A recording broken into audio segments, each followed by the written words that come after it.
SwayamPrabha. Digital India. Educated India.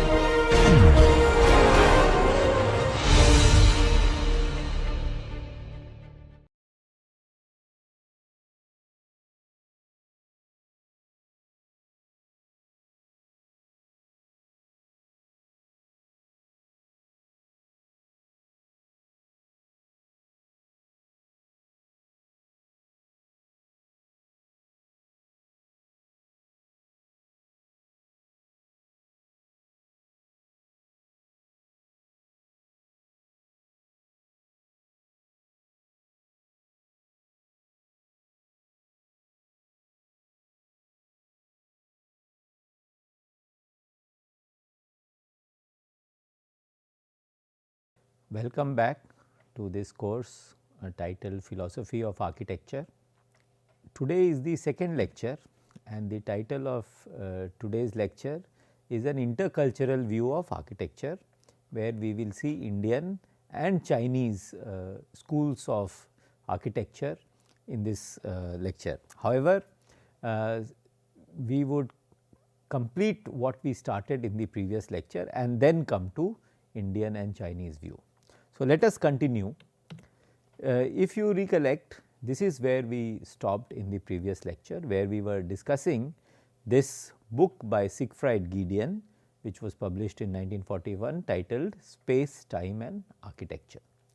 If you remember, I had given you this task of contemplating or thinking about a structure, it could be even your house, and how the space time is enclosed by that structure that you are contemplating, and how the manner in which space time is enclosed in that house is creating meaning for your life. This is what I had suggested to you to do in this intergenum, and I hope you have thought about it and you have some answers. But let us look at the structure of this book and what really it has tried to do. So, it says that the main task facing contemporary architecture is to interpret a way of life valid for our period. If you remember, in the previous lecture we had said that architecture expresses the will of the age in spatial terms. This book is also saying something similar. It is saying that the task of architecture is to interpret a way of life, interpret in such a way that it becomes valid for that period. So, people should say that the architecture that I see right now in front of my eyes is actually symptomatic, or it shows the way of life in today's age. So, that is the task that faces architecture today and at any time. Second is measure of such validity. So, in fact, it should not be one way, it should be both ways, which means that way of life is measured by the architecture and architecture is measured by the way of life. So, it should be both ways, and architecture must be a measure. So, when you look at the architecture, you should be able to say that this was the way of life. So, that is the task before architecture as a discipline, that it symbolizes, it stands for the way of life of people living in that age. Third is replacement of good bad with interesting boring. So, no longer the dichotomy or the categorization is of good and bad, this is good architecture, this is bad architecture. No, what we are now saying is, can it be interesting or boring?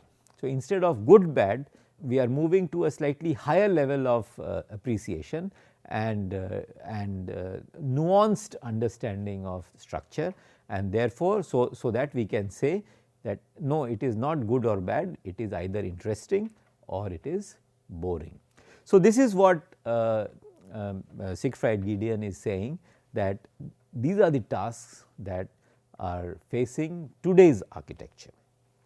He also says that the role of technology and objectifying rationality both is also a part of the responsibility that architecture must discharge. Which means what? Which means that architecture must incorporate technology and provide it a role it should assign a role to technology, what role it will play in architecture expressing itself or architectural objects creating themselves.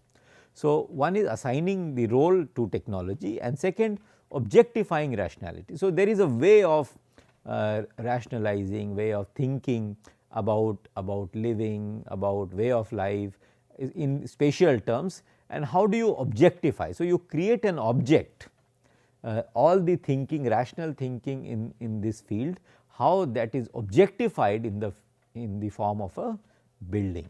So, objectifying rationality is also a task before the discipline of architecture. And then reduction of houses into efficient machines. Now, because of technology and because of a famous architect called Le Corbusier, many of you would know that the city of Chandigarh was designed by Le Corbusier when our Prime Minister Jawaharlal Nehru invited him to create a city of 1 million people, and it is his statement which says that house is a machine for living in. So, it is taken from there that reduction of houses into efficient machines. So, should houses be an efficient machine where all of us can live our life efficiently? So, with that as objective, what do we say, that is it a techno space? So, landscape is no longer a landscape, it is a techno space, is it that? And do we also see that there is a loss of essence of dwelling? So, we dwell in a house, and when a house itself becomes a machine, then are we able to dwell in that house, are we able to make meaning and form relationships, and therefore, we lose the essence of dwelling in a house. So, is that happening because houses are becoming like machines, and we also lose a sense of beauty of life if houses become like machines. So, are machines beautiful? I mean, when we say a machine created painting, would that be beautiful? Not many people would say it is a piece of art or it is beautiful. So, when it gets reduced to efficient machines, then there is an invariable loss of beauty, and along with the loss of beauty there is also perhaps a loss of ourselves. So, all these issues architecture as a discipline has to contend, has to face and respond in its own way. So, these are the issues that this book deals with and tries to indicate some issues that a reader and an architect must grapple with as he or she goes forward. It also says that when we use more and more technology, does it mean that it transforms us into increasingly rootless, isolated and displaced persons? So, see, these are the issues that those of us in today's world will be able to appreciate it more, because remember this book was published in 1941. So, it is perhaps easier for us in this world living in these times to understand what is the meaning of rootless, isolated and displaced person. So, what role does architecture play, the houses play in making us rootless, isolated and displaced? Given the kind of focus we are seeing on mental health these days, we must wonder as to what is the role of the kind of houses we are living in creating these problems in society, which is depression, suicide, issues on mental health, isolation and so on. So, those of you who are studying architecture and who are going to build structures in which people would live, you must keep this in mind, that are my structures, will the house that I create, will it create people who are depressed and push people towards mental issues, or will it create a healthy, wholesome living space? So, issues like these are to be discussed and debated and then reconciled in the mind of the architect, so that what he or she creates is as per his intention. Between yes and no to technology, we have to put it in its rightful place and not allow it to give us machine hearts. So, Of course, nobody will deny this, but we should keep this in mind that the end result should not be machine hearts. It should be a heart throbbing with emotions for fellow human being. Uncertainty within architecture. So, it is important that architecture as a discipline should remain uncertain. It should not start with answers. It should not start with saying that this is how people should live life. It should let it begin with uncertainty, and as you progress with your design, with interactions with your clients, you can perhaps decide what kind of life the person who is commissioning the building wants to lead, instead of starting with answers and then force fitting the design into those answers. And to give those answers, you must not just look at humanities and social science, all these classifications of subjects, but you should listen to the people who are going to live in that house, or the people who are going to use that house, and then think of creating architectural objects. You must also think of architecture as an impure art. So, it is an art, but it is an impure art. And what does that mean?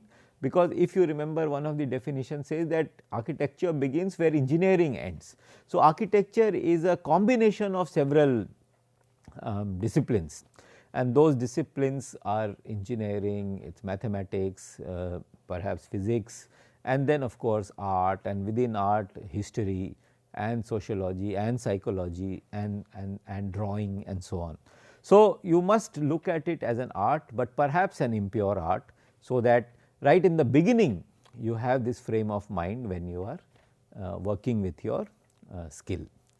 Laboratories that encourage bounding of spaces in an exploratory or creative ways. So, architectural studios where you work, they are like laboratories, all right, and in those laboratories you learn how to bound space, how to enclose space in various creative ways. You explore how to bound space in creative ways. So, this is how architecture gets defined in this work called Space, Time and Architecture. What are the tools of architecture? Basic tools all of us know, then principles of structural engineering. So, if you wish to become an architect, you know, in India we have Council of Architecture. They define the qualifications of students who wish to take the entrance exam and then become an architect. Council of Architecture decides the ethical practices, they decide what are the do's and don'ts in architectural discipline. So, that must be kept in mind, like principles of structural engineering. So, say structural stability of a building. When building is commissioned, architect generally has to give a certificate that the building is stable and so on. So, principles of structural engineering come into play, and then of course, as we discussed in the other one previous lecture also, it is over and above engineering facts. It is art or art like, and in some cases it is fantasy architecture or landscape architecture. All right.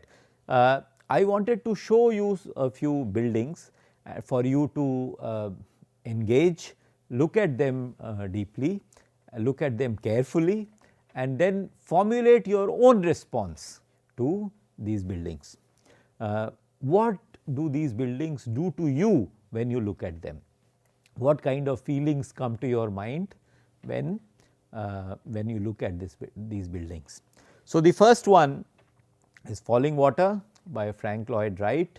This is in America, in the USA, and this is now a heritage building. It is considered as one of the most important architectural object in the world, and thousands of people come from all over the world to see this building.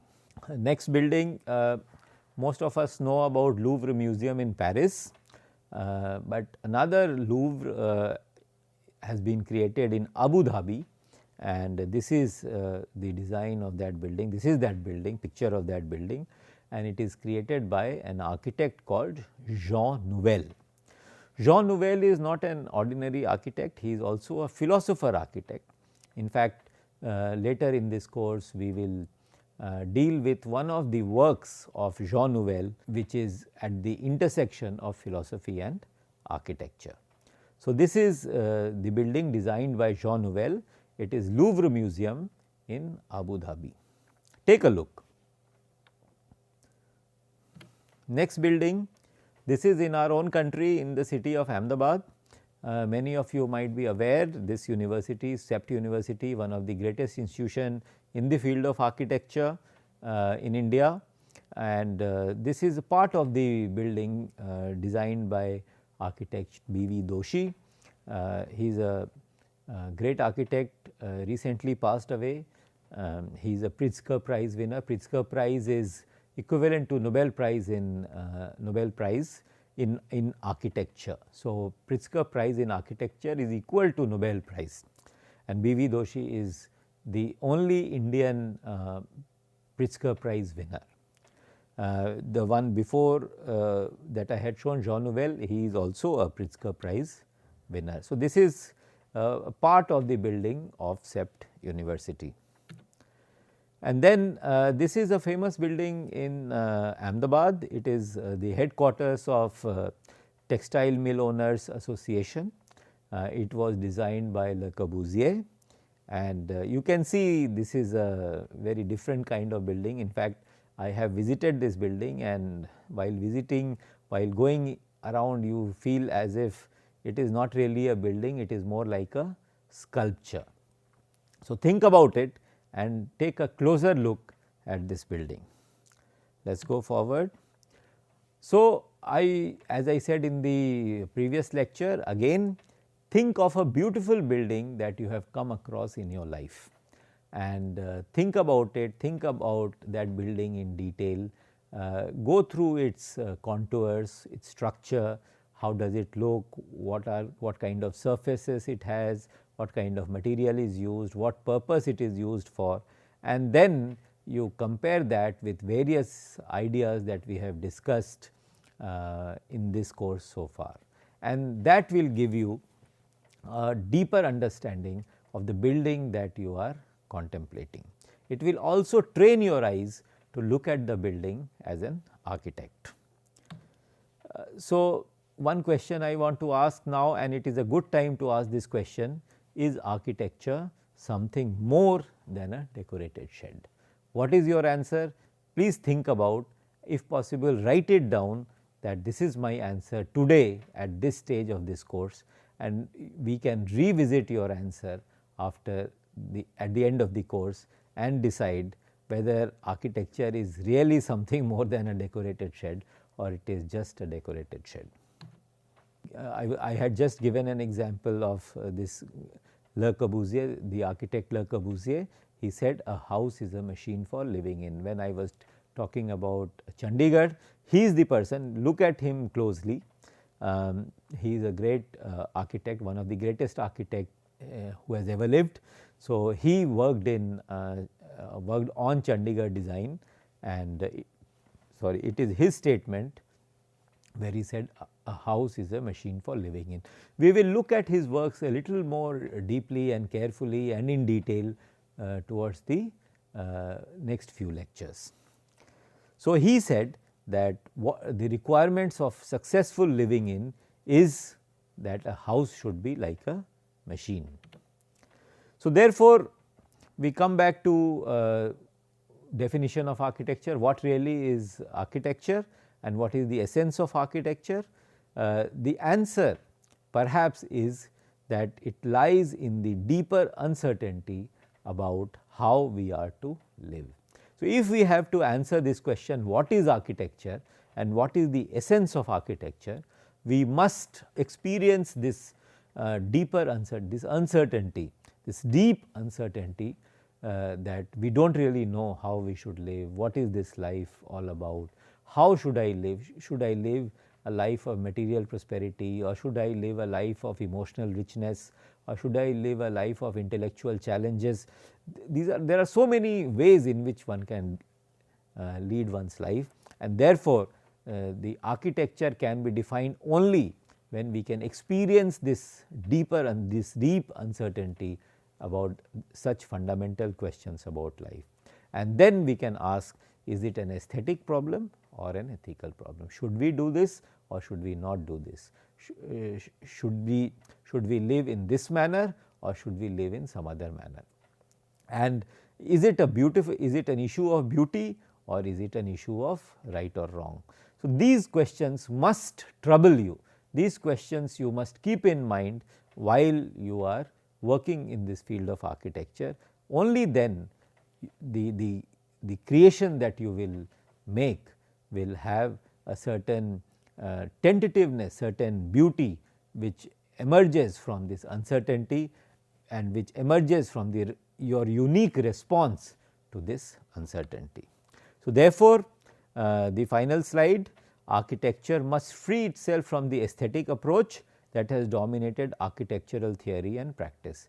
So, if you have seen the history of architecture and the kind of buildings that has changed over the years, you will see that earlier in older 18th century, 17th century and all, the buildings were very aesthetic, beautiful, inside and outside both were beautiful, whereas as you move forward it has become simpler and simpler. And then you must also question the divorce of beauty and utility, art and reality of decorated sheds. So, are beauty and utility separate or can they be the same? Art and reality, are they different or can they be similar? And in a decorated shed, is it an artificial way of bringing art and reality or can they come together in an organic way? And if it is a decorated shed, is it really organic or is it inorganic? So, such questions must come to your mind when you are working in this field of architecture, but one point that nobody denies, that the main task of architecture remains what it has always been: architecture must edify. Edify means edification, edify means make something grander. So, architecture must edify, and it must edify a way of life, way of thinking, way of liking and so on in spatial terms. So, this is the main task of architecture in an abstract sense, and how you go about doing it is your own unique style. So, this is where we end the what we began in the lecture 1, which was the defining architecture and finding what really is the task before architecture.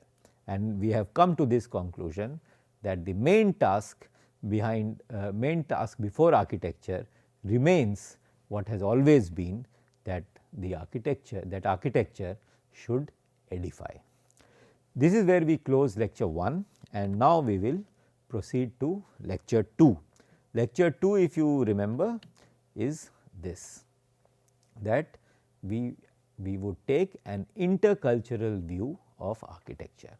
Particularly, we will look at Indian view and Chinese view. Indian view particularly as Mansara, or you can see this book which is featured on the slide, that is called Architecture of Mansara, and this is a book that was written long back and it was discovered recently in early 20th century, and it was translated into English by Prasanna Kumar Acharya. All right. We will take a closer look at this work, which is an Indian position on the discipline of architecture. We will also look at the Chinese view or Chinese position on the field of architecture, and that is called Ingzao Fashi. I am not sure how it is pronounced, so I am going by what I know, and we will take a detailed view of Chinese school of architecture. Yeah. So, what are the question for this lecture is, what are Indian and Chinese thoughts on architecture? So, as I was saying, Indian thinking on architecture primarily emerges from this work called Mansar or Mansar Shilp Shastra, and this was written in 6th to 8th century AD or CE as it is called today, Common Era. 6th to 8th century is when this book was supposedly written, and the meaning of the word Mansar is essence of measurement. So, man is measurement and sar is essence. So, Mansar is essence of measurement. There are other translations also of this word Mansar, and that is system of proportion or science of architecture. So, these are various ways in which the word Mansar is translated and understood. In this course, we are not going to discuss Vastu Shastra, because Vastu Shastra is not really, I mean, many people would debate, but it does not come under the field of scientific architecture. So, we will avoid discussing Vastu Shastra. Instead, we will discuss Mansar, which is a scientific and well studied system of architecture in India, which started in 6th to 8th century. Now, this is also referred as Encyclopedia of Hindu Architecture, and as I said, it was translated by Prasanna Kumar Acharya and it translated in early 20th century. It is a treatise on Indian architecture and design. Mind you, not just architecture, it is also a treatise on design. This text blends technical design with deep symbolic meaning. So, it gives great detail, it goes into great detail of various aspects of architecture and design, and fairly detailed, technical detailed instructions it contains, and along with that it does not forget about the symbolic meaning that those technical details can have. So, it kind of merges the technical details or technical design along with symbolic meaning, so that the person who is engaging with the object, whether it is architectural object or design object, he or she feels the force of it. So, it is a detailed guideline, this Mansara, this work Mansara is a detailed guideline on building of houses, temples, sculptures, gardens, laying out of cities and town planning. So, remember, it is not just about buildings or houses and temples. Temples we can understand, it is important in those days because all kings were trying to make temples. So, naturally architecture of temple will be an important issue, but this book does not deal with only that, houses and temples. It also deals with gardens. I mean, think of 6th to 8th century when people were really advanced enough to consider these issues as important, issues important enough to write a treatise on. So, this work Mansara deals with issues of gardens, sculptures, laying how the city should be laid out and how town planning should be done. So, this is as old as 6th to 8th century when this was written, and these issues are fairly well documented. Not only these big structures, but Mansara gives guidelines on smaller design of smaller structures as well, like designs of furniture, of vehicle carts, chariots, ornaments and so on. So, these elements are also present in Mansara. Let us go further. In the picture you can see, the picture on this slide, you can see that how different types of town planning is mentioned in this work Mansara.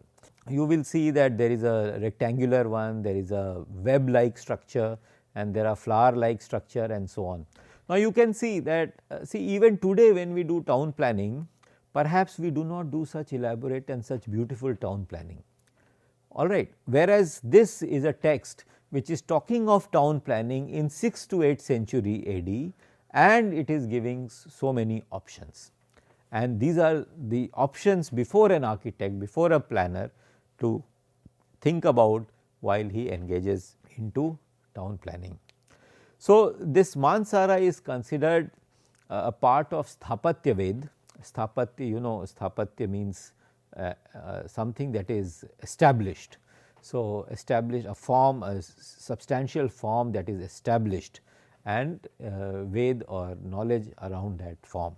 So, it is a part of Sthapatya Ved, and it presents architecture not just as a physical craft, but a spiritual and philosophical practice integrating human living spaces with cosmic order. So, it is not surprising given it is an Indian text, yet we must not forget that those who have written this work, Mansara, even in the practice and the theory of architecture, they have not forgotten to integrate the physical aspect of architecture to spiritual and philosophical part, and integrate both of them with the cosmic order. So, it is not just spiritual, philosophical and physical craft, but also cosmic order. Cosmic order means Brahmand and cosmos and various planets and so on, and how they get integrated into a house. Perhaps from this part the Vastu Shastra may have emerged. So, this is an important element in Mansara. Second thing is, form and function is intertwined with religious and philosophical beliefs. So, any form that is suggested that the city should be like a spider's web, or it should be like a square, or it should be like a flower, to each one of these a certain religious and philosophical meaning is given, so that people know that if this decision is taken, this is perhaps the meaning that will get accumulated into, that will get translated into your life. So, I mean, this is a quality of Indian thinking, that no matter what we do, we integrate that with religion and philosophy. So, Mansara is not away from that practice. In fact, it is very well integrated. It has, and it is very interesting to know the kind of chapters that are there in this book. So, it has a chapter on qualifications of an architect. So, if you were to become an architect in 6th to 8th century, you must have the following qualifications. Otherwise, perhaps you will not be allowed to design buildings. So, this is something that goes back as early as 6th to 8th century. All right, even today we are not able to ensure or verify whether the people practicing different disciplines are actually qualified to practice those disciplines, but this is stated very clearly in this book Mansara. Selection of construction site and testing of soil. How do we do soil testing? How do we select where we will make a building and where we will not make a building? The criteria of that is given in this work. Then building dimensions and foundations, different types of columns, and how large should be the first floor, the second floor, the granary, the tank, all of this, and to make buildings of that size, what kind of foundation you require, that detail has also been given in this Mansara. And then village and town planning, I have already spoken, and then the design of bed, couch, swing, and of different rooms. So, kitchen, living room, and so on. So, what I am trying to say is that look at the work, the kind of work that has gone into creation of this work called Mansara, and that work includes objects of everyday living like bed, couch, swing, different rooms, and so on. So, there is a separate chapter on the design of these objects. And then one chapter interested me particularly, which is on rules for chiseling of the eye. So, when an artist or a sculptor is making making a statue, and in this statue he is working on the eye of the statue, what are the rules that he or she must keep in mind when he chisels the eye? So, there is a complete chapter on this topic. Let us move forward. So, this is the cover of the book which was published by Prasanna Kumar Acharya, and Mansara, this work indicates early advancements in architecture in India, early advancement, and early advancement means 6th to 8th century, then we must I mean we will see that the guidelines and ratios that are given in this book are very precise. I mean even today those ratios are valid. So they must have been worked out in fairly great detail, and they must have been tested practically so that they work, and therefore, and that is why those ratios even today are applicable. Then it is a fact that when this manuscript was discovered, there were no drawings in it, it was only text. So, drawings were added later by various people, and then this book has become complete. Some British architect has also added a few drawings in it, and therefore, later on this book has become complete. Otherwise, in the original form there were no drawings. Generally considered more relevant to the studies of temple architecture. Today when we look at, or architects when they look at architecture of Mansara, or when they look at this book, they feel that this is more about temple architecture. This is about Viman of the temple, or it is about the columns and how the temples look. Particularly the Vrihadeshwara temple easily comes to mind, which is in Tanjore, and people relate these two works. But as you have seen while we were going through the details of this work, that they are not really about only temple architecture, they are about many things, including design of everyday objects. So, a more rigorous study establishes it to be a broader text on design and architecture of a range of man-made things. So, as we have just seen that it is not just about temple architecture, it is about village and town planning, it is about design of everyday object like bed, couch, swing, chariot and so on, even selection of site, soil testing and so on. All right, and a range of man-made things. So, at that time 6th to 8th century, what were the man-made things? And it engaged itself, it addressed itself to the design of all those man-made things. All right. Let us move forward. Chinese thinking on architecture. So, till now we have seen what does Indian thinking say, and Indian thinking is about a book. That book is called Mansara. Now, Chinese thinking is captured in this term called Yingzhou Fashi. Now, Yingzhou Fashi is a manual. It is a like when we buy a new, say a laptop or a phone, generally it comes with a manual. So, this is also a manual for Chinese architecture. It is the oldest existing manual for Chinese architecture, and it was created around 11th century. All right. So, India 6th to 8th century and Chinese manual around 11th century. All right. And this is a technical treatise. So, in India, like you have seen that it integrates Mansara. Mansara means architectural principles with religion and philosophy and cosmic order. Here there is no such thing. It is a technical treatise. It just says how to do things on architecture and craftsmanship, written by Chinese author Li Ji. So, Li Ji is the author. In fact, he was the director of buildings and construction during the mid Song dynasty of China. So, this Song dynasty was ruling around 11th century, and it was he who in fact, it is a very interesting story.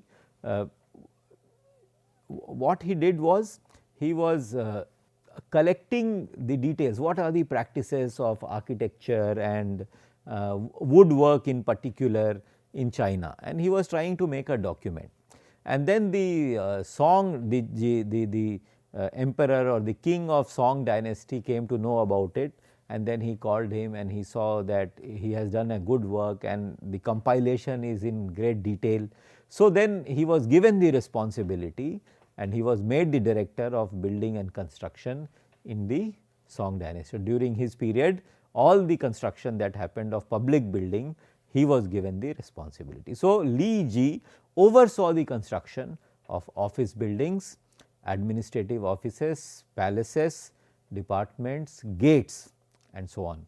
So, all the public buildings that Song dynasty was engaged in building, the responsibility was given to him and he was supervising the construction.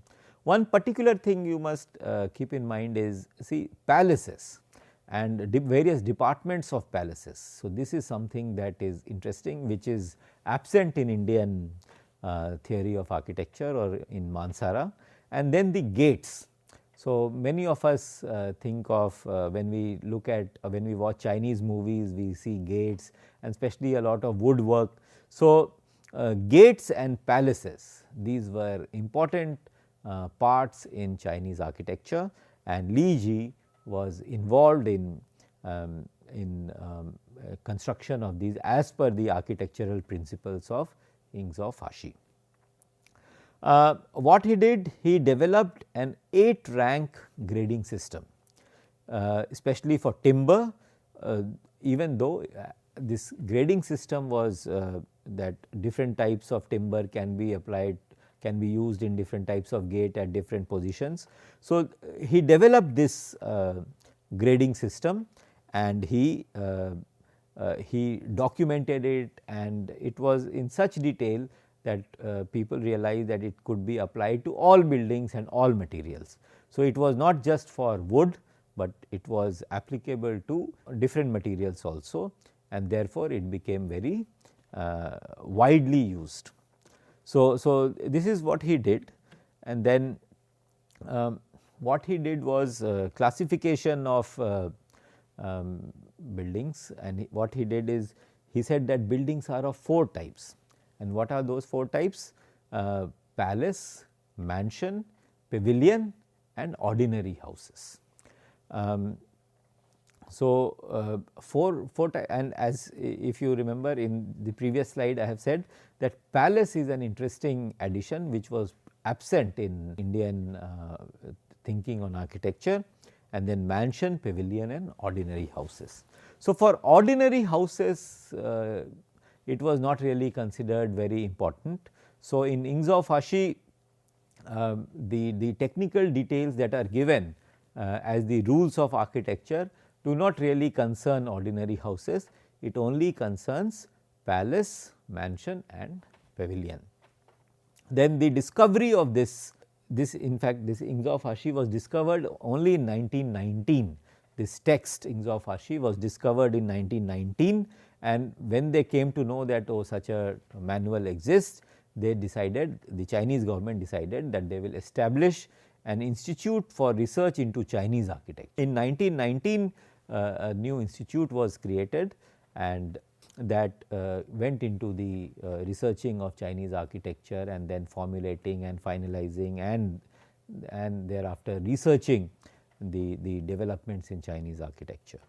So, the details and various chapters that are present in Ingzhou Fashi, these are standards of materials used in construction.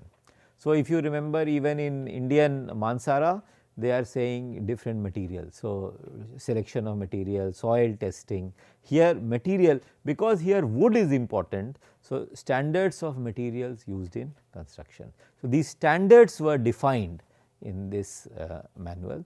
Then classification of various crafts. So, if you see, the buildings are also classified as palace, mansion, pavilion, ordinary houses. So, what they have done, they have also classified crafts.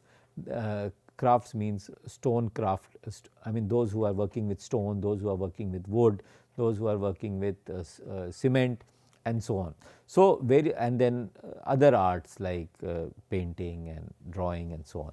So, it classifies different crafts. Then it also decides standards of stone work. So, stone work also big stone, small stone, and then different types of red stone, yellow stone, grey stone. So, and then what are the standards? So, what is of acceptable standard, not acceptable standard, high quality. So, all those aspects are defined in this Ingzhou Fashi. Then construction of moats and fortification. So, how do you, so since there are palaces, So, then there needs to be fortification, there needs to be security of those palaces. So, how those moats and fortifications will be constructed, the details on that is also mentioned in Ings of Hashi, and then specification for arms and joints for columns and beams. So, columns and beams, of course, they stand on their own, but they also there can also be arms and joints in columns and beams, and how they may be used for furthering the purposes of columns and beams. And then they have also given formulas for decorative paints, glazes, coatings, because I mean I come back to this issue again and again, that the wood plays an important role in Ings of Hashi, in Chinese architecture, and moment you have wood, then you have the vagaries of nature, that because there will be rain, there will be shine, and then there will be deterioration in the quality of wood. So, that is why you need paints, you need glazes, you need coatings which will prevent the deterioration in wood, particularly wood, but in other material also. So, in this they have given formulas for decorative paints, glazes and coatings, and then proportion for mortars and masonry and bricks and glaze tiles. So, when you create mortars and when you make bricks and when you make tiles, so what kind of proportion you must have in mind while mixing various material. So, it is important, so that the masonry, the quality of bricks, masonry and tiles is reasonable, so that the building stands the test of time, the building does not crumble, building is stable and it can hold weight and so on. So, these are the contents of this work called Ings of Hashi. And finally, structural carpentry. Structural carpentry means how I mean, see, when we think of carpentry today, we think of smaller structures like a stool or a table or something like this podium. So, smaller structures made out of wood, but in Chinese thinking, Ings of Hashi, the wood is used on a larger scale, and therefore, this structural carpentry. So, structures, the larger structures that are made out of wood, how they may be made and how they may be made stable and useful and so on. So, the details in Ings of Hashi include details on structural carpentry. And this must be noted that carpentry in China developed through a family guild system, which means that like in India also we have a profession based caste system. So, of course, in India it has become a social reality, but in China there were families involved in doing carpentry, and then they together became a guild, and they used to do all the carpentry in China. The various families were involved, and that is how carpentry developed from generation after generation. So, this is how it happened in China. Now, we will come to because in this second lecture we are trying to develop an intercultural view of architecture, but we are not really touching so many other forms of so many other views which have come from different parts of the globe. We have seen only Indian and Chinese, and Western architecture, of course, we will be seeing right through this course of 20 sessions. So, we will finally look at an intercultural view of architecture through the tree of architecture. And in this slide you can see the picture of the tree of architecture, and it is a beautiful picture. It was made in 1954 by Sir Bannister Fletcher. And you can see, I mean, it may not be very clear on a small screen, but he says that architecture began in Asia, and I mean, this is the saying by architect called Alberti. He said architecture began in Asia, flourished in Greece and was brought to perfection in Italy. So, it is obvious that Alberti, and the name also suggests that he is from Italy, and he is a great fan of Italian architecture or Roman architecture, and perhaps that is why he said that architecture began in Asia, flourished in Greece and brought to perfection in Italy. And then if you see this tree of architecture, and maybe I will just read it out a little more than what is obvious to you.